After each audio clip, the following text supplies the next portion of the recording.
Assalamualaikum warahmatullahi wabarakatuh.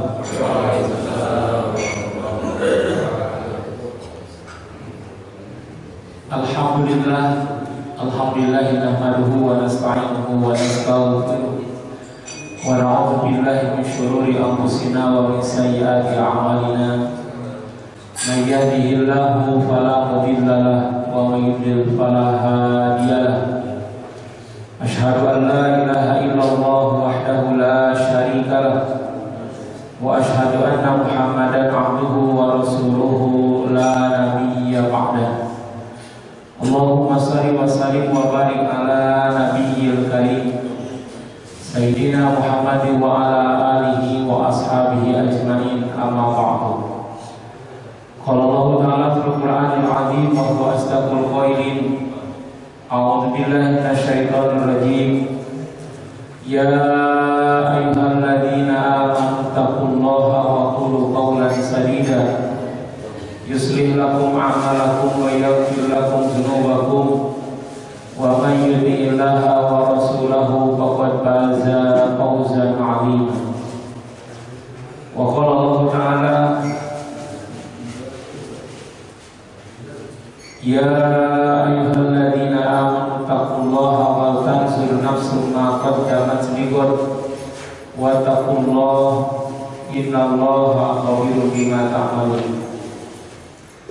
Yang terhormat, yang saya hormati para alim ulama di Masjid Al-Jihad, pengurus Masjid Al-Jihad, dan juga seluruh hadirin jamaah salat subuh Masjid Al-Jihad di hari Ahad tanggal 22 Jumadil Akhir 1441 Hijriah.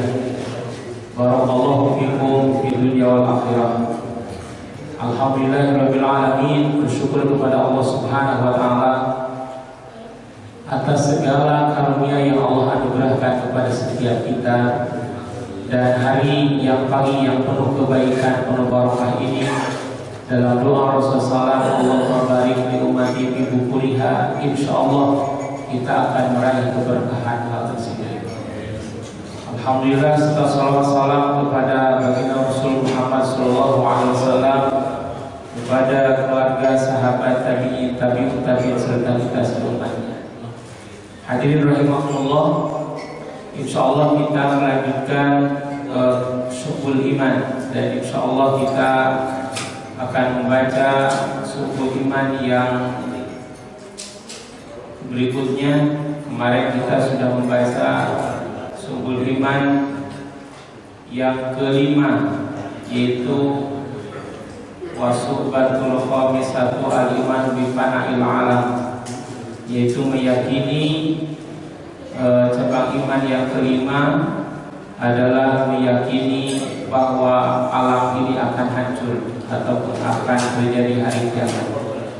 Dan insyaallah pada pagi ini kita akan membaca yang ke-6, wa syubatus sadisatu al-imanu bi anna Allah yab'atsul mauta sawa'un kanu maqburina aw gharqin aw gharidari. Ya, insyaallah kita akan baca Subul Iman yang ke-6, yaitu meyakini bahwa Allah Subhanahu wa taala akan membangkitkan orang-orang yang telah wafat, baik dia dikuburkan ataupun tenggelam ataupun macam yang lainnya. Jadi manusia dikuburkan atau dibakar atau tenggelam bagaimanapun atau dimakan binatang buas, tetap mereka akan dibangkitkan Allah Subhanahu wa taala. Inilah Subul Iman yang ke-6. Hadirin yang dirahmati dan dimuliakan Allah Subhanahu wa taala, peristiwa yang Allah firmankan dalam Al-Qur'an, peristiwa kejadian ada ataupun banyak dalam Al-Qur'an. Allah firmankan bahwa manusia yang telah wafat kemudian dihidupkan di dunia, ya, sebagai ibrah, sebagai pelajaran.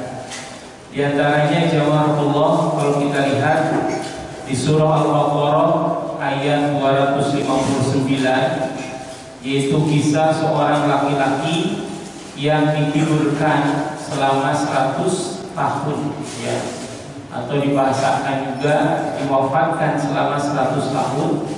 Ketika seorang laki-laki ini dia mengomentari sebuah negeri yang sudah hancur, lalu dia berkata, bagaimana Allah menghidupkan negeri yang sudah hancur ini?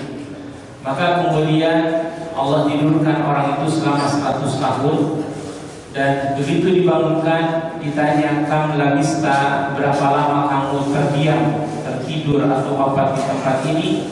Kemudian si orang itu menjawab, labistu yauman aw ba'da yaum, aku tertidur sekitar sehari atau setengah hari. Ukuran manusia tidur maksimal itu sehari, Pak, ya. Perasaannya begitu. Tapi Allah tegaskan, bal labista mi'ata amin, tapi justru engkau terdiam atau dalam kondisi di situ itu selama 100 tahun.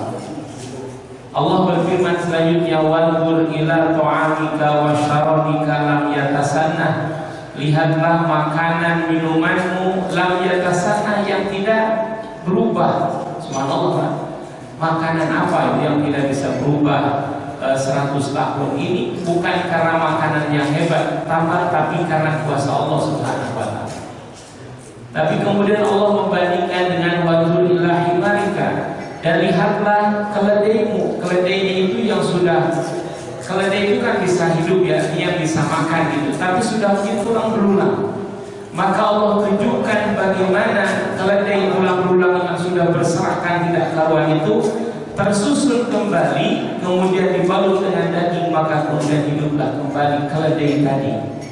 Nah, menyaksikan hal tersebut, maka laki-laki ini berkata, aku tahu Allah Maha Kuasa atas segala sesuatu, termasuk menghidupkan yang telah hancur lebur.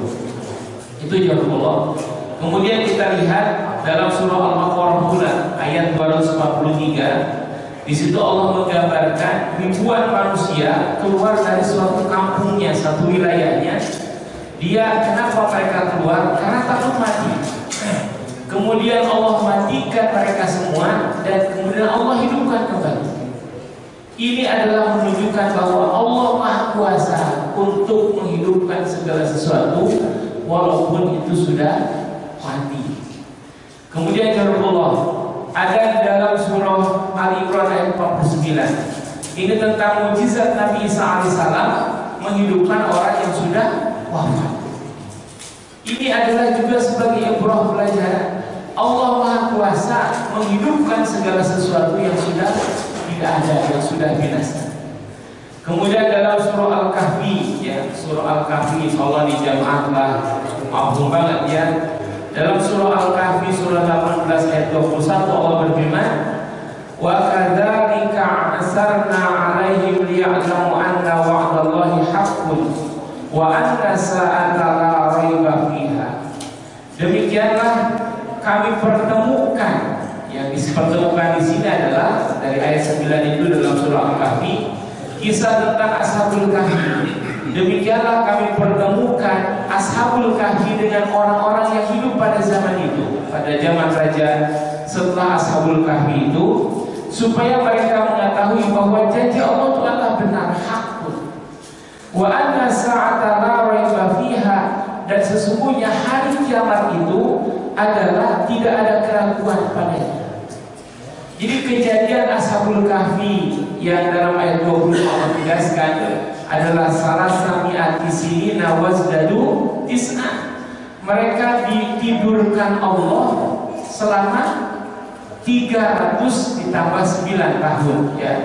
Ada yang memaknai 300 itu hitungan menurut Masehinya, 309 tahun menurut Hijriahnya. Wallahu a'lam bishawab. Tapi yang jelas dalam ayat tersebut adalah Allah tegaskan 300 tambah 9 tahun. Mereka tidur, kemudian sama ketika mereka saling bertanya, kam labista, mereka dengan berapa lama saling bertanya. Ya, kenapa Allah bangunkan mereka itu setelah 309 tahun itu? Mereka saling bertanya, sehingga mereka menjawab, berapa lama kamu tertidur? Oh, kami tidur paling sehari atau setengah hari. Kemudian kalau lain menyatakan dari kelompok itu, Allah Tuhan kita yang beritahu berapa lama kita tertidur. Subhanallah. Itu jawab Allah. Ini adalah kejadian demi kejadian itu menjadi ibrah bagi setiap kita, pelajaran bahwa Allah Subhanahu wa taala Maha Kuasa untuk menghidupkan segala sesuatu yang sudah wafat. Bahkan hadirin Allah, tidak akan bermakna keimanan kita kepada Allah Subhanahu wa taala kalau tidak beriman kepada hari kebangkitan, kalau tidak beriman kepada hari kiamat dan segala macam prosesnya.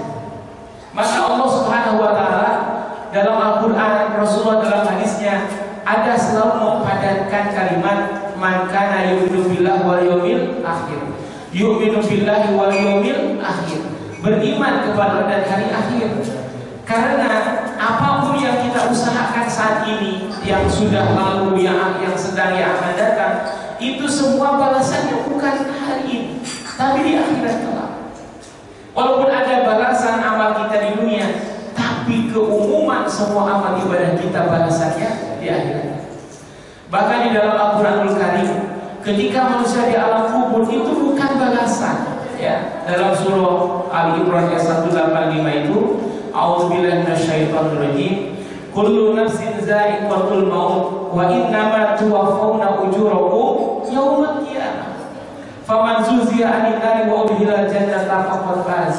Setiap yang bernapas, setiap jiwa pasti akan za'iqatul maut, merasakan kematian. Wa innama tuwaffawna ujurakum yaumal qiyamah. Dan sesungguhnya disempurnakan balasan itu pada hari kiamat. Jadi di alam barzah itu belum balasan, belum balasan amal kita. Ya, di alam barzah itu adalah insya Allah sebagai bagaimana nanti dia di akhirat kelak. Karena ketika sudah mampu menjawab soalul malakai, pertanyaan dua malaikat, insya Allah kesananya akan lebih baik. Tapi ketika tidak mampu itu juga sudah gambaran bagaimana nanti di akhirat kelak.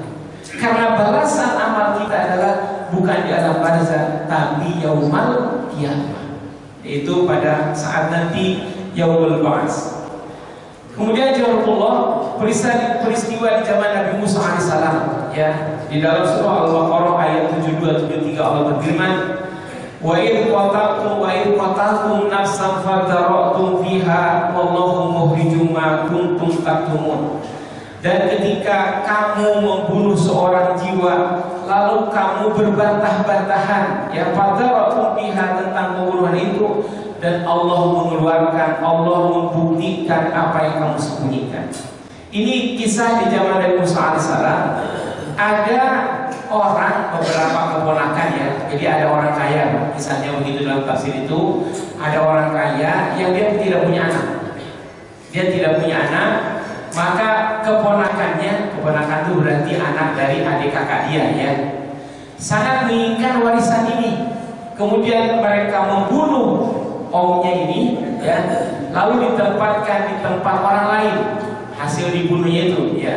Maka dari itulah saling menuduh, pada waktu fiha. Jadi saling berbantah, saling menuduh. Wah, ini yang membunuh, dari situ ya tidak merasa, saling menuduh.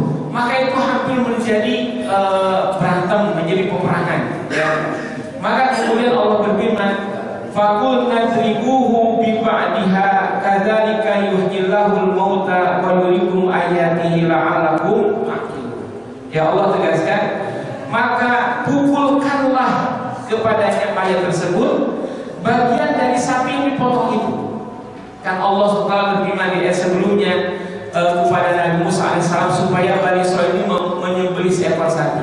Maka kenapa Al-Baqarah itu artinya apa? Sapi betina. Ini kaitan dengan kejadian pada masa Nabi Musa alaihissalam ketika ada pembunuhan. Yang dibunuh siapa? Orang kaya yang tidak punya anak. Maka begitu dipukulkan bagian dari sapi yang dipotong itu, maka kemudian Allah menghidupkan orang yang mati tadi. Lalu dia menunjukkan siapa yang telah membunuhnya. Itu jawabannya. Ini pun Allah Maha Kuasa menghidupkan kembali orang yang sudah wafat. Nah, ini Allah demikian, wa yuriikum ayatihi la'allakum taqilun. Allah tunjukkan tanda kekuasaan Allah supaya kamu berpikir, supaya kamu berakal. Hadirin yang dirahmati dan dimuliakan Allah SWT. Kemudian juga di zaman Nabi Musa, ini di dalam surah Al-Baqarah 5556 ya. Allah SWT berfirman, ketika umat Nabi Musa berkata kepada Musa, wa idh qultum ya Musa lan nu'mina laka hatta narallaha jahratan fa akhadhatkumus sa'iqatu wa antum tanzurun. Ya. Ketika umat Nabi Musa alaihissalam berkata kepada Nabi Musa, wahai Musa, kami tidak akan beriman kepadamu sehingga kami melihat Allah jahratan. Jahratan itu apa? Langsung gitu. Jadi mewujud ya. Maka karena kalimat itu fa'akhadhatkumus sa'iqatu wa antum tanzurun, maka kemudian kami datangkan kepada mereka sa'iqah. Sa'iqah itu kredit ya, atau halilintar yang sengaja membuat mereka mati. Nah begitu mereka mati ini, tsumma ba'atsnakum min ba'di mautikum, kemudian kami bangkitkan, kami hidupkan kembali setelah kematian. Ini dalam tafsir itu jelaskan. Jadi Nabi Musa memilih 70 orang para tokoh mereka untuk diajak ke Tursina itu. Nah ketika di situ mereka berkata, wahai Musa, kami tidak akan beriman kepadamu sampai kami melihat Allah secara langsung. Maka datanglah ledeng yang mematikan mereka. Kemudian sebagian ketika mereka mati, kemudian sebagian dihidupkan sehingga menyaksikan yang tadi mati kemudian dihidupkan lagi. Itu ya Allah. Jadi di alam dunia ini pun sudah Allah tunjukkan beberapa kejadian orang yang telah meninggal kemudian hidup lagi. Ini adalah kuasa Allah Subhanahu wa taala. Hadirin rahimakumullah, maka dalam Al-Qur'an juga ayat yang ke 260 masih Al-Baqarah, ketika peristiwa Nabi Ibrahim alaihissalam memohon kepada Allah tentang kebangkitan, maka Allah memerintah kepada Nabi Ibrahim supaya menyiapkan 4 ekor burung ya, atau ya unggas lah gitu, wallahu alam ya Allah. Kemudian keempatnya itu dipotong, dicincang, kemudian dicampur, kemudian ditaruh di tempat bukit, dipanggil, maka itu kembali hidup lagi. Ini juga menunjukkan sebagai pelajaran bagi setiap kita betapa Allah Subhanahu wa taala Maha Kuasa untuk menghidupkan segala sesuatu yang sudah wafat. Hadirin yang dirahmati dan dimuliakan Allah Taala, maka dalam buku ini disebutkan bahwa wasubatu sadisatu al-imanu bi anna Allah yab'atsul mauta sawa'un kanu makburina aw gharqiyin aw gharidani. Jadi meyakini bahwa Allah Subhanahu wa taala membangkitkan setiap orang yang sudah maut, yang sudah meninggal, baik mereka dikuburkan atau tenggelam atau yang lainnya ya. Dan yang dibangkitkan tersebut adalah badan seperti kita saat ini. Ainul badan, di badan kita itu nanti akan bangkitkan. Walaupun sudah dibakar ya, walaupun sudah hancur, karena itulah kuasa Allah Subhanahu wa taala. Hadirin rahimakumullah, kemudian apa yang menjadi dalil tentang yaumul ba'ats tersebut? Ini dalam Al-Qur'an sangat banyak ayatnya, demikian pula dalam hadis. Yang pertama dalam surah 21, surah Al-Anbiya ayat 104, Allah berfirman, a'udzubillahi minasyaitonir rajim, kama bada'na awwala khalqin nu'iduhu wa'dan 'alaina inna kunna fa'ilin. Allah SWT berfirman, sebagaimana kami, firman Allah, telah menciptakan pertama kali, demikian pula kami akan menghidupkan kembali. Nu'iduhu ya. Ini janji yang benar dan kamilah yang akan melakukan.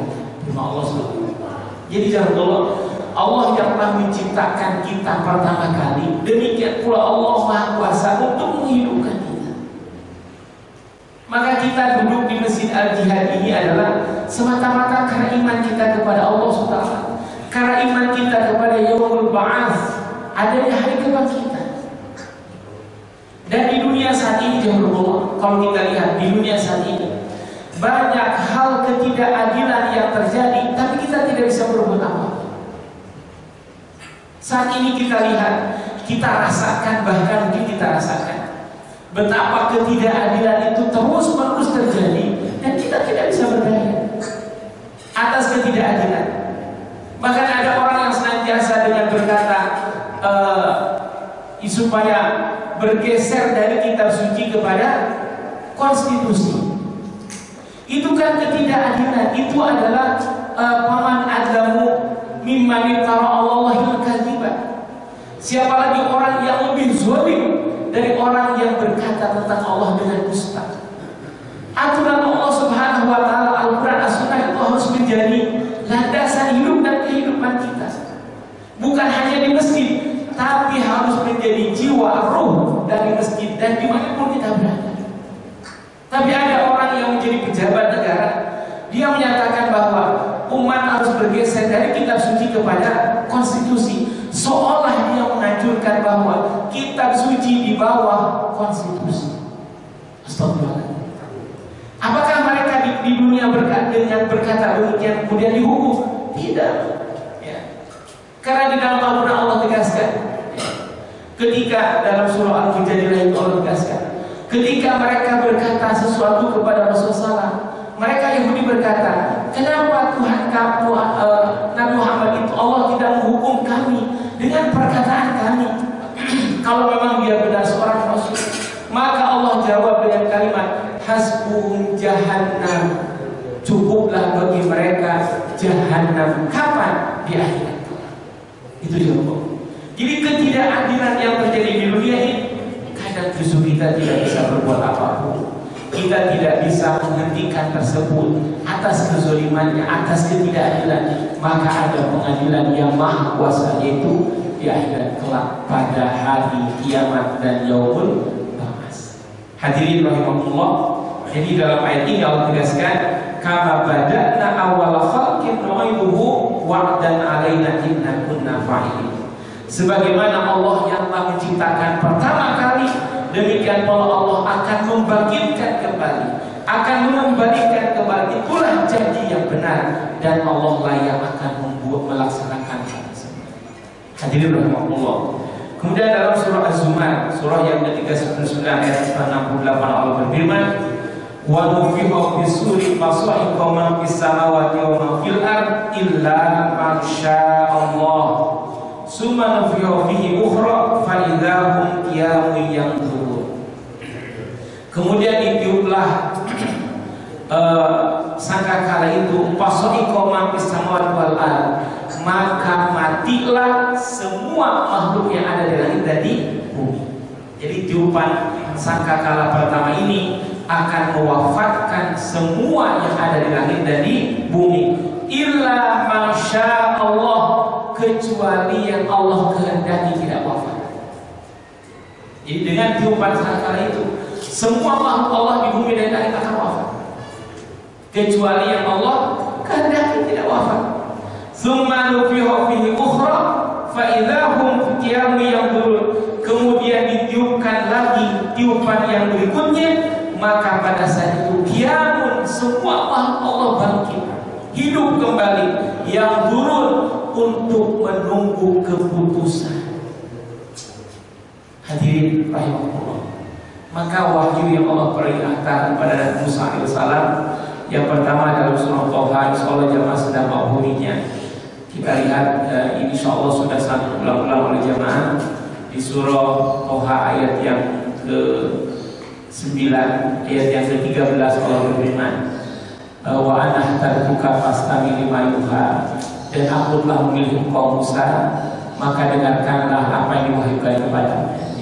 Yang diwahyukan Allah kepada Musa adalah innani anallahu la ilaha illa ana fa'budni wa aqimis sholata li dzikri. Sesungguhnya aku ini adalah Allah, tidak ada Tuhan selain aku, maka sembahlah aku dan dirikanlah sholat untukmu. Jawab Allah. Ayat yang ke-15 Allah berfirman, wa anna sa'ata atiyatun la raiba fiha wa anna sa'ata atiyatun akadu ukhfiha litujza kullu nafsin bima tas'a. dan sesungguhnya kiamat itu pasti datang, pasti terjadi. Akadu fiha, firman Allah, aku rahasiakan kejadiannya, kedatangannya. Kenapa Allah rahasiakan? Litujza kullu nafsin bima tas'a, supaya setiap kamu dibalas atas apa yang diusahakan. Jadi jawab Allah, maka yaumul ba'ats, hari kebangkitan itu pasti terjadi. Untuk apa? Untuk mendapat balasan apa yang sudah kita usahakan. Oleh karena itu, kita nggak usah ragu untuk beramal baik. Kita nggak usah ragu dengan beramal soleh. Kita nggak usah ragu dengan fastabiqul khairat. Bahkan niatkan dalam hidup kita hanya untuk beramal soleh dan berbuat baik. Hadirin rahimakumullah. Kemudian berikutnya kita lihat dalam surah 23, ya, surah Al-Mu'minun ayat 15 sampai 16. Surah Al-Mu'minun dari ayat yang ke-12, 13, 14 itu Allah menyebutkan, menjelaskan proses penciptaan manusia. Nah, setelah Allah menjelaskan proses penciptaan manusia, di ayat yang ke-15, 16 Allah tegaskan, "Tsumma innakum ba'da dzalika lamayyitun, tsumma innakum yaumal qiyamati tub'atsun." Kemudian kamu semuanya setelah hidup di alam dunia ini lamayyitun, sungguh akan menjadi mayit. Jangan Allah. Ayat ini mengingatkan kita. Hari ini alhamdulillah kita masih bisa menghirup udara yang Allah siapkan, oksigen. Kita masih menikmati air minum yang Allah berikan kepada kita, makanan untuk kita rasakan kelezatannya. Jawab Allah, kalau kita hitung di bulan Jumadil Akhir yang lalu tahun 1440 Hijriah, jamaah al-jihad mungkin masih ada saudara kita yang tahun lalu duduk bersama dengan kita. Di antaranya guru kita Bapak Haji Anwar Wadi. Tapi di Jumadil Akhir tahun ini beliau sudah almarhum. Jawab Allah, seperti itulah kehidupan. Kita menjalani hidup di dunia ini, tapi Allah tegaskan dalam ayat ini, "Tsumma innakum ba'da dzalika lamayyitun." Kemudian kamu setelah itu, setelah menjalani hidup di dunia ini akan menjadi mayit. Siapapun kita tidak akan pernah bisa menolak hal tersebut. Jawab Allah. Maka oleh karena itu kita berbekal, duduk di masjid tidak ada dalam rangka berbekal menuju hal tersebut. Dan ketika sudah mayit itu menjadi mayat, tidak lagi kita bisa beramal. Rasulullah menegaskan dalam sabdanya, "Idza mata ibnu Adam inqata'a amaluhu." Apabila telah wafat sebagai Adam, maka terputus amal kita. Maka almarhum insyaallah dengan jasanya Bapak Haji Anwar Wadi, insyaallah dengan jasanya, dengan perjuangannya beliau mendapatkan pahala yang terbiasa. Karena beliau adalah orang yang senantiasa menggerakkan wujudnya, salah satunya menggerakkan masjid al-jihad ini dan juga lingkungan sekitar. Itu juga Allah. Oleh karena itu, hamba Allah yang sudah berjuang seperti itu, insya Allah sudah merasakan betapa karunia Allah lebih baik. Nah, maka kita melanjutkan perjuangannya, melanjutkan perjuangan bagaimana kita untuk senantiasa istiqomah di jalan Allah. Karena setiap kita, bukan mereka yang sudah wafat saja, kita yang akan senantiasa menghadapi hal tersebut. Bukankah ketika kita berziarah, doanya itu sangat jelas? Assalamualaikum ya ahla diyar. Kemudian ayat kalimat doa tersebut adalah wa inna insyaallah bikum lahiqun, dan insyaallah kami akan menyusul. Maka ketika ziarah saja jemaah Allah, kita diingatkan bahwa kita akan menyusul, menyaksikan saudara kita yang sudah terbujur di alam kubur itu. Kita menyatakan dengan lahikun, kami pun akan menyusul. Jadi jemaah, kita akan menjadi mayit. Apakah selesai ketika menjadi mayit tersebut? Allah berfirman di ayat ke-16, Tsumma innakum yaumal qiyamati tub'atsun. Kemudian sesungguhnya kamu pada hari kiamat dibangkitkan. Bukan kita bangkit sendiri, Pak. Tub'atsun, dibangkitkan. Siapa membangkitkan? Allah Subhanahu wa ta'ala. Kalau mungkin harus memilih, mungkin tidak bangkit, Pak. Tapi kita bukan bangkit tidak bangkit, tapi dibangkitkan. Mau tidak mau, kita akan dibangkitkan. Kenapa dibangkitkan? Litujza kullu nafsin bima tas'a, untuk mendapat balasan apa yang sudah dilakukan. Maka sekecil apapun kebaikan, fa'amma man saqulat mawazin fahuwa fi 'ishatin radiyah. Adapun orang yang berat timbangan amal kebaikannya, dia dalam kehidupan yang sangat memuaskan. Insyaallah jemaah termasuk kategori itu yang berat timbangan amal. Kemudian jazakumullah, kita lihat dalam surah Luqman, surah 31 ayat 28, Allah berfirman, "Ma khalqukum wala ba'tsukum illa kanafsin wahidah, innallaha sami'un basir." Tidaklah menciptakan kamu dan membangkitkan kamu kecuali seperti Allah menghidupkan satu jiwa saja. Bagi Allah Subhanahu wa ta'ala menghidupkan, membangkitkan kembali seluruh makhluk Allah Subhanahu wa ta'ala. Manusia yang miliaran itu, bahkan mungkin triliunan kalau dihitung dari Nabi Adam sampai nanti hari kiamat. Bagi Allah Subhanahu wa ta'ala inilah kanafsin wahidah, kecuali seperti menghidupkan satu jiwa saja. Jadi betapa mudahnya Allah Subhanahu wa ta'ala menghidupkan kita kembali. Bahkan dalam Al-Quran banyak Allah menggambarkan bagaimana ketika menggambarkan bumi yang sudah gersang, kemudian turun hujan, tumbuhlah kembali ke dalam rumputan, pepohonan segala. Allah menegaskan kalimat, kadzalika tukhrajun, demikianlah kamu dibangkitkan. Jadi mudahnya bagi Allah menghidupkan kita setelah kematian kita, seperti Allah menghidupkan rumputan yang sudah menghitam karena kemarau, dengan turun hujan maka menghijau kembali. Betapa mudahnya.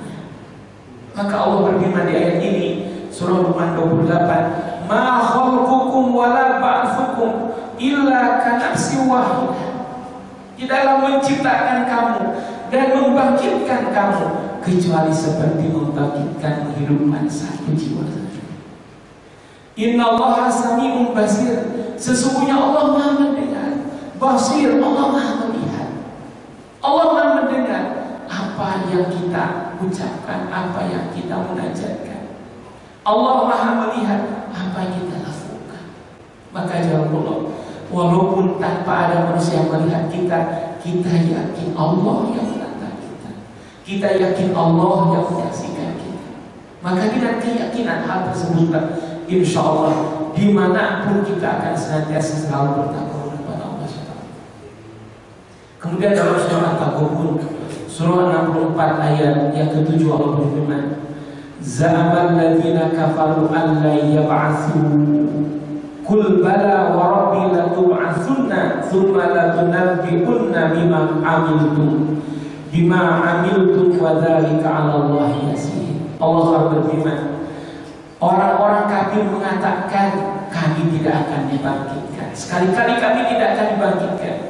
Qul bala wa rabbi la tub'atsunna, katakanlah demikianlah demi Tuhanku, sungguh kamu akan dibangkitkan. Jadi anggapan orang kafir, anggapan orang kafir itu menganggap tidak ada hari kebangkitan. Maka kalau orang mengingkari hari kebangkitan, itu kategori kafir. Orang tidak percaya dengan hari kebangkitan, itu kafir. Kalau Allah tegaskan, za'amal ladzina kafaru an la yub'atsu, orang-orang kafir berkata, kami sekali-kali tidak akan dibangkitkan. Kalau ada orang yang punya keyakinan di hidup ini hanya sekali di dunia saja, itu kafir. Kalau ada orang yang senantiasa mendakwahkan, mengajak kepada manusia tentang tiada hari akhirat nanti, itu adalah orang kafir. Karena terjadi di Indonesia, bahkan ada mungkin public figure yang menyatakan ini. Dianggapnya orang yang berbicara hari akhirat itu adalah sebagai peramal. Astagfirullah. Itulah kategori orang kafir. Jadi orang kafir itu sama sekali tidak percaya dengan hari kebangkitan. Pada Allah tegaskan, "Qul bala wa rabbi la tub'atsunna." Ya, bahkan demi Tuhanku, sungguh kamu akan dibangkitkan. "Tsumma la tunabbi'unna bima 'amiltum." Kemudian akan diberitahukan kepadamu apa yang kamu perbuat. Jangan Allah, di ayat ini Allah tegaskan, "La tunabba'unna," sungguh akan diberitahukan. Jangan Allah. Jadi bukan kita ditanya apa yang sudah kamu lakukan, bukan Pak. Bukan kita ditanya umurmu dari sejak balik apa yang kamu lakukan, bukan itu. Tapi la tunabbi'unna, diberitahukan kepadamu ma'amiltum, apa yang telah kamu lakukan. Ini sejak kamu balik itu begini perbuatanmu, diberitahukan. Bahkan dalam surah Al-Mujadilah Allah tegaskan bahwa Allah Subhanahu wa taala mencatat semua yang dilakukan oleh manusia, wa nasuhu, sedangkan manusia melupakannya. Jadi apa yang sudah kita lupa itu semua tercatat dan Allah akan memberitahukan. Subhanallah. Maka oleh karena itu tidak ada satu ucapan pun yang kita katakan yang tidak tertulis oleh malaikat raqib. Ucapan-ucapan yang mulia, malaikat raqib yang mencatat. Ucapan-ucapan yang menyakiti orang lain, yang bersifat dosa maksiat, tercatat oleh malaikat atid. Ma yalfizu min qawlin illa ladaihi raqibun atid. Tidak ada satu ucapan pun yang terlontar dari mulut kita kecuali ada padanya raqib dan atid, dua malaikat pengawas. Maka jangan Allah, berhati-hati dalam hidup kita ini. Itu adalah sebagai wujud keyakinan kita bahwa kita akan dibangkitkan. Ya, jadi dalam surah At-Taghabun ayat 7 ini, bahwa anggapan orang kafir, mereka merasa hidup cuma satu kali. Bahkan dalam gambaran ayat lain dalam surah Al-Jasiyah ayat 23 itu, "Afara'aita man ittakhadha ilahahu hawa." Apakah kamu tidak perhatikan manusia yang menuhankan hawa nafsunya? Allah biarkan sesat dengan ilmunya mereka. Mereka berkata, hidup ini adalah hanya sekali dan hidup ini adalah hanya soal waktu. Jadi mereka itu hanya soal waktu. Maka jangan Allah. Oleh karena itu, insya Allah keyakinan kita akan dibangkitkan ini dan akan diberitahukan amal apapun, ini akan menjadi kontrol dalam hidup kita. Kita tidak mungkin sembarang berbuat apapun, karena semua akan mendapat balasan sekecil apapun. Faman ya'mal mithqala dzarratin khairan yarah wa man ya'mal mithqala dzarratin syarran yarah. Siapa orang yang beramal mithqala dzarrah, seberat zarah. Zarah itu adalah benda yang terkecil, maka akan Allah tunjukkan amal tersebut dan akan mendapatkan balasan. Demikian pula keburukan. Bedanya jangan Allah, kalau kebaikan bi asyri amsalha, kebaikan Allah balas dengan 10 kali lipat, sedangkan dosa sesuai dengan dosanya. Hadirin Allah, ini surah At-Taghabun ya. Allah sedang menegaskan bahwa Allah membangkitkan manusia itu adalah untuk memberitahukan apa yang manusia lakukan dan untuk mendapat balasan. Kemudian jangan Allah di dalam surah Al-Hajj surah 22 ayat 7 Allah tegaskan, wa anna sa'ata atiyatun la raiba fiha wa anna Allaha yab'atsu man fil qubur. Dan sesungguhnya hari kiamat itu pasti datang, atiyatun la raiba fiha, tidak ada keraguan kejadian hari kiamat itu. Wa anna Allaha yab'atsu man fil qubur, dan Allah akan membangkitkan manusia yang ada di alam kubur. Tadi dalam buku ini dia dikuburkan atau tenggelam di air atau dibakar, apapun namanya, tetap manusia akan akan dibangkitkan. Allah Maha Kuasa. Allah Maha Kuasa untuk menghidupkan kembali semua kita. Maka hadirin Allah, di ayat ini hari kiamat pasti terjadi. Apa yang menjadi ibrah bagi setiap kita, hadirin Allah, setiap kita adalah meyakini kita hanya diciptakan bukan menciptakan. Kita diatur bukan mengatur. Kita ditentukan bukan menentukan. Kalau kita menciptakan diri kita sendiri, tidak mungkin tua itu datang sama kita. Karena perasaan nafsu itu tidak tua, ya. Yang tua itu fisik kita, ya. Perasaan keinginan itu walaupun sudah umur 45 tahun, perasaan masih 17 tahun. Tapi ketika bercermin baru nyadar, oh jauh Allah. Karena nafsu tidak pernah tua. Maka orang berbuat dosa itu, ada nggak orang tua berbuat dosa? Ada juga. Ada juga, Pak. Jadi oleh karena itu, karena nafsu itu tidak pada tetap dia. Karena perasaan itu, nafsu itu keinginan itu. Cuma ketika menyadari terhadap diri kita bahwa itu sesuatu yang terbaik, maka jawab Allah, ini datangnya umur kita, bertambahnya umur, kekuatan berkurang pun kita tidak bisa merubahnya. Jangan gitu, Pak. Gigi kita ketika rontok, apa kita bisa menumbuhkan kembali? Tidak bisa. Kecuali mengganti dengan gigi palsu. Walaupun kelihatannya bagus, tapi itu palsu. Ini sesuatu yang hilang dari diri kita, kita tidak bisa mengganti. Jawab Allah, mungkin ya, seandainya kita bisa, kita mungkin menghidupkan kembali Pak Haji Akbar Muhammad, tapi tidak bisa. Itu pun menunjukkan kita akan seperti itu. Hadirin Allah, maka dengan ayat beberapa ayat ini, insya Allah menguatkan dan meneguhkan keyakinan kita bahwa kita akan dibangkitkan untuk menerima amal, balasan amal kita.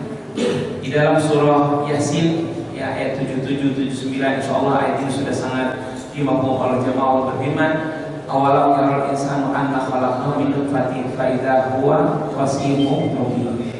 Ya, dan selanjutnya, jadi apakah manusia tidak perhatikan bahwa kami menciptakan manusia dari nutfah, tapi kemudian begitu manusia setelah tercipta khasimun mubin, menjadi penentang yang luar biasa, menjadi penentang yang pada Allah menjadikan manusia itu adalah dengan proses seperti itu, dan kemudian Allah akan menghidupkan seperti Allah menghidupkan.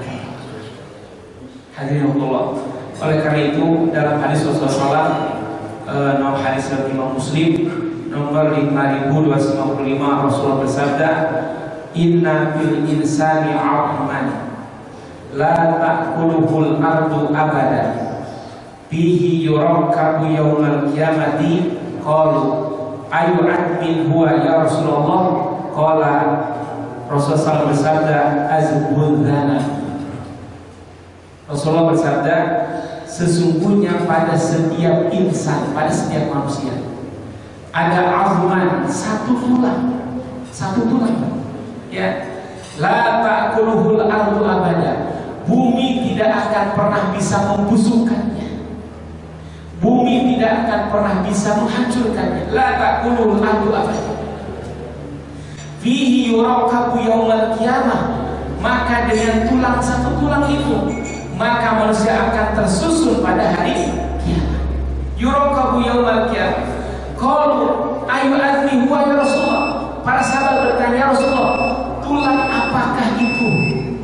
Rasul bersabda, qala azbudzanabi, tulang ekor. Setiap kita punya tulang ekor, pasti ada. Ini subhanallah. Ini Rasulullah yang menyatakan. Jadi setiap manusia itu ada azbudzanab, ada tulang ekor. Nah, dari tulang ekor itulah manusia nanti yurakabu yaumal qiyamah, tersusun kembali menjadi manusia. Dan Rasul menegaskan, la ta'kul ardu abada, bumi ini tidak akan mampu menghancurkan azbudzanab itu. Wallahu a'lam.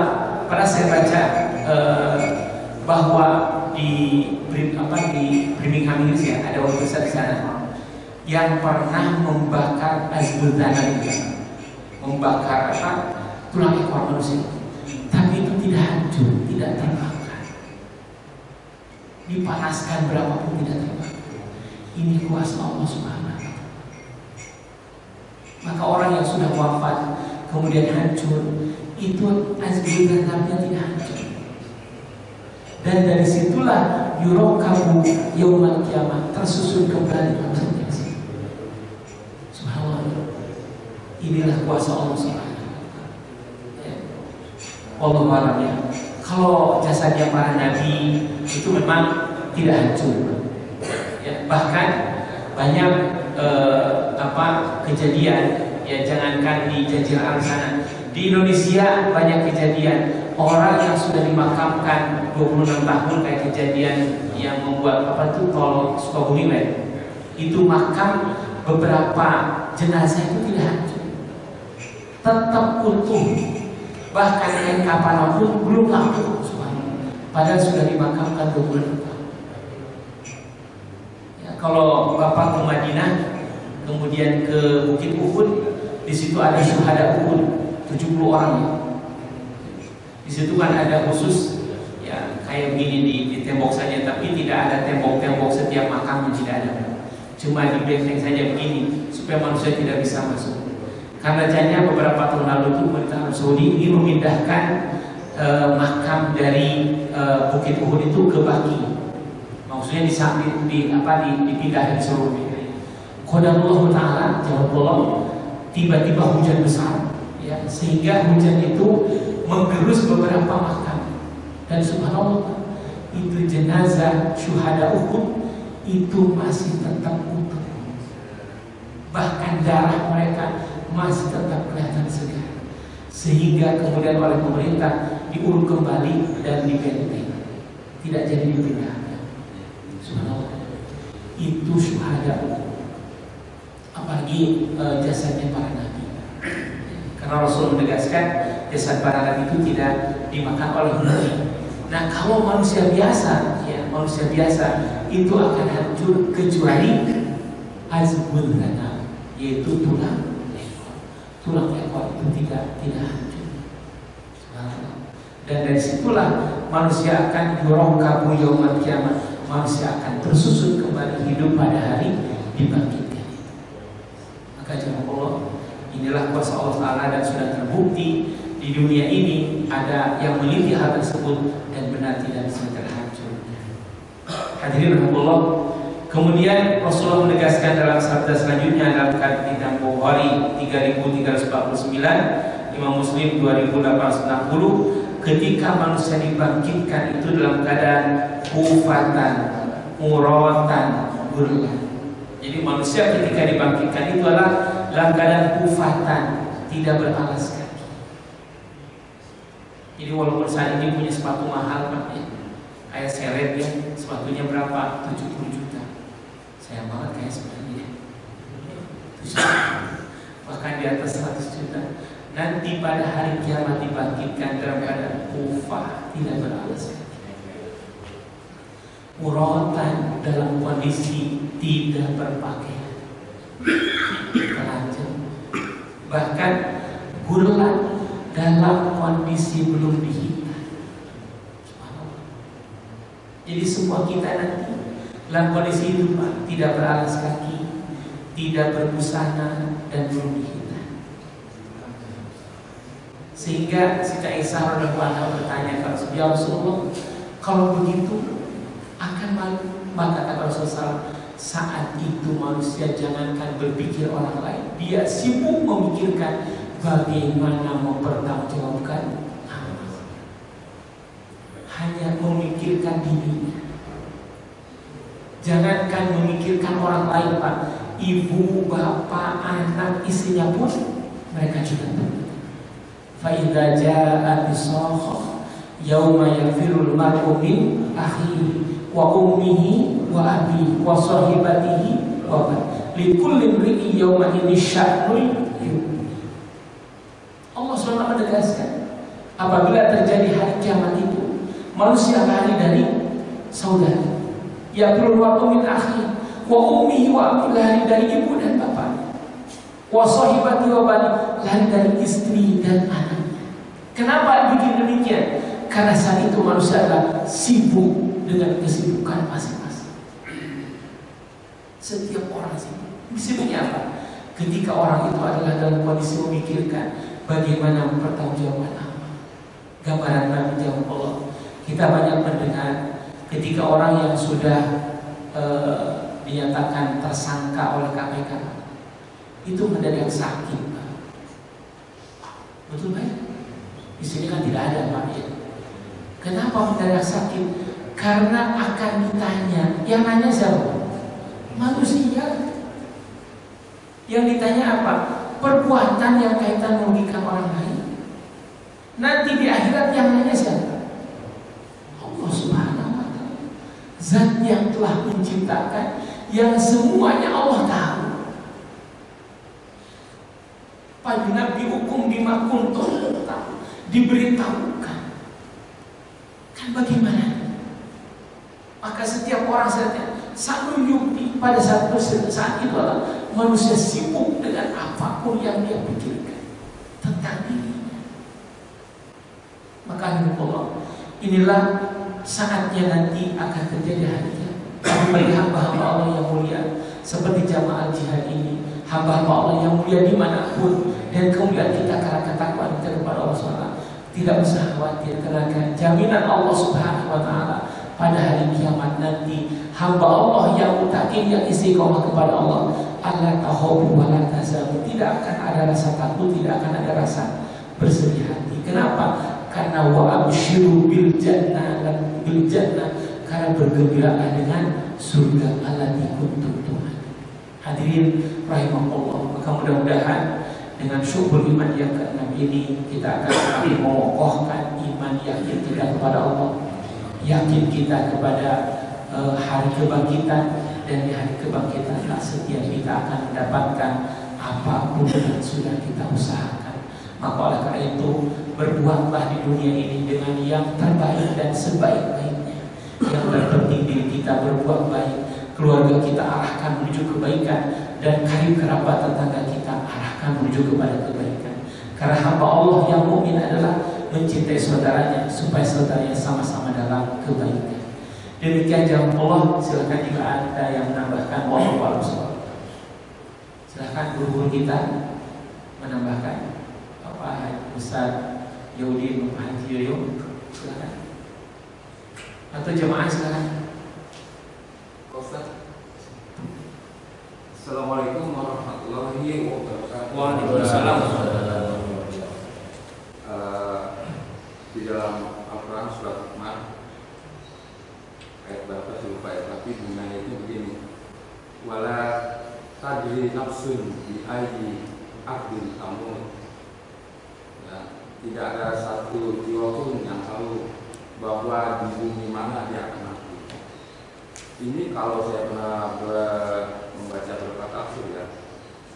Kalau saya ingat dalam tafsir Tabari, ayat ini bermakna bahwa sebaik-baik orang meninggal, maka di kuburnya adalah sebaik-baik dan sebaik-baiknya adalah di mana dia tinggal di tempat yang paling terakhir dia hidup. Kalau di Indonesia misalnya, kalau saya ke Bekasi, dia orang Sumatera, orang Kalimantan, orang Jawa, orang Sunda, orang Sulawesi. Kalau dia terakhir hidup di Kota Bekasi, maka tempat yang terbaik itu adalah Kota Bekasi. Jadi nggak perlu dia dikubur di tempat kelahiran. Seperti bapak ibu saya orang Jawa, ibu saya orang Jawa, bapak saya orang Gorontalo. Kedua-duanya dikubur di Jakarta karena tempat itu yang terakhir. Nah terus kasus saya ini pernah Pak Ali saya, adik bapak saya itu meninggal di Belanda karena dia warga negara Belanda. Waktu itu saudara minta supaya dia dikubur di Indonesia dengan alasan dua, negara Belanda itu negara mayoritas kafir. Terus yang kedua, nanti siapa yang menjadi kubur? Karena kan kita tinggal di Indonesia. Karena dia sendiri yang tinggal Belanda, siapa yang menjadi kubur sana gitu. Saya bilang sebenarnya nggak masalah sih kalau nggak jadi gitu. Ya kalau mau kubur Belanda di Belanda. Emang kalau di Belanda biasanya kalau orang asing itu bisa ditumpuk sampai 5 orang, jadi dalam satu kuburan bisa 5 orang. Kalau kuburan orang Islam bisa ditumpuk sampai 2 orang atau 3 orang. Jadi dalam satu kuburan itu bisa ada berapa mayit dan jenazah. Nah, dengan hal itu maka gini, apalagi kalau misalnya kita tinggal di meninggalnya saudara kita meninggal di Kota Bekasi, dikirim katakan solusi kan mesti diformalin. Sebenarnya kalau misalnya formalin bukan masalah formalinnya, kelamaan dihubungi itu butuh waktu berapa. Padahal kan dalam surat Rasul setiap orang yang sudah apabila ada saudara atau keluarga yang meninggal dikuburkan, gitu. Jangan terlalu lama. Nah mungkin dalam ini pun Pak Ustaz bisa menjelaskan lebih mungkin biar ini merupakan suatu pemahaman kita terhadap Islam, terutama tepat yang terbaik dari pemahaman. Terima kasih. Assalamualaikum warahmatullahi wabarakatuh. Assalamualaikum. Yang Bapak baca tadi di surah Luqman ayat terakhir. A'udzubillahi minasyaitonirrajim. Innallaha indahu ilmu sa'ah wa yunazzilul ghaitsa wa ya'lamu ma fil arham wa ma tadri nafsum madza taksibu ghadan wa ma tadri nafsum bi ayyi ardin tamut innallaha alimun khabir. Ya, jadi surah Luqman ayat terakhir ayat 34. Sesungguhnya hanya di sisi Allah ilmu tentang hari kiamat, dan Dia yang menurunkan hujan dan yang mengetahui apa yang ada dalam rahim, dan tidak ada seorang pun yang dapat mengetahui dengan pasti apa yang akan dikerjakannya besok, dan tidak ada seorang pun yang dapat mengetahui di bumi mana dia akan mati. Sungguh Allah Maha mengetahui, Maha mengenal. Ya, jadi betul ya, wa ma tadri nafsun bi ayyi ardin tamut, dan tidak ada yang tahu di mana seseorang itu akan wafat, di bumi mana tidak tahu. Kan wafat itu ada 3 rahasia, Pak ya. Kapan, dengan cara apa, di mana, itu rahasia Allah, Pak ya. Kapan itu rahasia Allah, kapan kita akan wafat tidak tahu. Ya, yang kedua, dengan cara apa wafatnya? Wallahu a'lam. Yang ketiga, di mana akan wafat. Nah, maka kaitan dengan tadi, apakah orang sesuai sunnah Rasul benar, di mana orang meninggal disitulah dimakamkan. Ya, jadi tidak usah dibawa ke tempat lain. Ada hadis Rasul yang menegaskan, kalau dibawa ke tempat semula berarti perjuangan dia dari tempat sampai tujuan di mana wafat itu kembali ke nol. Ada yang menjelaskan gitu. Kalau jadi oleh karena itu, maka contoh maaf nih, seperti seseorang lahir di Gorontalo, wafat di sini, makamkan di sini. Maka perjuangan dari Gorontalo sampai sini itu menjadi perjuangan ini, tidak dikembalikan ke sana. Itu hadisnya, ada hadisnya. Kalau saya tagnya walau saya lupa lagi, itu kaitan dengan orang yang sebetulnya wafat di mana dia, di kuburan di mana tempatnya. Yang kedua, Allah kan Rasul menegaskan sunnah al-ajalah dan syaitan, ya, bahwa tergesa-gesa itu adalah bagian dari syaitan. Kecuali 3 hal yang sunnah disegerakan. Tadi kalau orang wafat di Bekasi dibawa ke sana, kan betul harus diawetkan dulu. Karena kalau tidak akan berubah kan. Maka sunnah itu yang 3 disegerakan itu, 1, menikahkan anak gadis kalau sudah ada calonnya. Yang kedua, menguburkan jenazah. Yang ketiga, membayar hutang. Nah, yang kedua itu membayar apa? Menguburkan jenazah. Di sunnah disegerakan. Jangan sampai kita sering alasannya menunggu yang masih jauh. Yang harus kita muliakan itu orang yang sudah wafat, bukan orang yang masih hidup. Ya, umpama anaknya di mana, di Belanda, nunggu kapan kita sampai 3 hari, udah 3 hari tunggu dulu. Tidak seperti itu, makankan saja. Itu sunnah Rasulullah SAW menyegerakan. Dan memang sebaiknya dimakamkan di tempat dia wafat. Itu yang terbaik. Itu yang terbaik, ya. Walaupun ada alasan begini, kalau dimakamkan kembali ke kampung kan nanti biar anak-anak bisa kembali ke kampung gitu, ya. Kan juga anak-anak kita tuh nanti akan tinggal di mana? Karena Allah SWT Maha tahu mustaqornya, ya. Mustaqor maksud tahu di mana? Allah, hanya Allah yang tahu. Kan mustaqor itu tempat tinggal dan sumber penghidupan. Itu mustaqor. Setiap kita, mungkin Bapak yang ada di sini, siapa yang kelahiran di sini? Di RW 38 ini. Ya kan? Jawab. Tapi kita lahir di mana-mana, Allah takdirkan tinggal di RW 38 ini sekitar. Ini mustaqornya. Nah, di mana wafatnya? Allah. Maka jawab Allah. Ya, saya lagi, memang benar ya, sunnah Rasulullah SAW. Ketika seseorang wafat, maka makamkanlah di tempat sekitar dia wafat. Ya. Kalau Rasul kan di tempat wafatnya langsung di situ, kayak Rasulullah SAW di rumahnya Siti Aisyah ya, itu yang sekarang samping Raudhah. Tapi kalau orang kita itu sebaiknya adalah di sekitar di mana dia wafat. Kalau Bekasi di Bekasi, itu yang terbaik gitu. Bahkan ada kalau dikembalikan ke tempat asal berarti perjuangan itu kembali ke nol.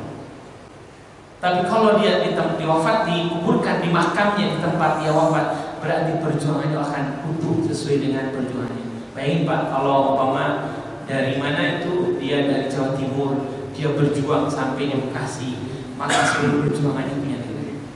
Demikian ya Pak. Jadi sesuai sunnah Rasul memang sebaiknya jenazah itu tidak usah dibawa ke kampung halamannya, kemudian dimakamkan di sekitar dia di mana dia wafat. Itu sesuai sunnah Rasul SAW. Dan setiap kita pun tidak tahu jauh Allah di mana kita akan wafat. Maka ketika umpama di sini membeli tanah untuk makam, beli saja Pak, niatnya untuk wakaf saja. Ya, nggak usah. Pokoknya saya beli berarti saya harus menempatin yang duluan aja gitu Pak. Ya. Karena disuruh duluan masih nggak mau. Betul ya. Nah, itu ada kasus di sebuah masjid Pak di Rawabus ini. Jadi beli tanah nih untuk makam khusus satu wilayah itu. Nah, kemudian itu berembuknya alot. Kenapa? Ini yang nempati nanti harus yang beli. Kalau begitu kan nanti repot kalau dia yang beli ini malah wafatnya tidak di luar sana. Harus kembali ke situ kan? Ya. Maka saya ketika bersama saya ingin sampaikan, mudah niat beli saja untuk wakaf saja, wakafkan saja. Siapa duluan itu yang punya hak. Ya. Karena kalau seseorang wafat itu tergantungnya hidup saja, terserah dimanapun kan. Itu demikian pula kalau mesin Al-Jihad beli itu, ya udah mau yang duluan saja Pak, ya nggak usah dikambing bapak ini bapak ini, nggak usah gitu juga. Karena disuruh duluan kan nggak mau Pak, betul ya.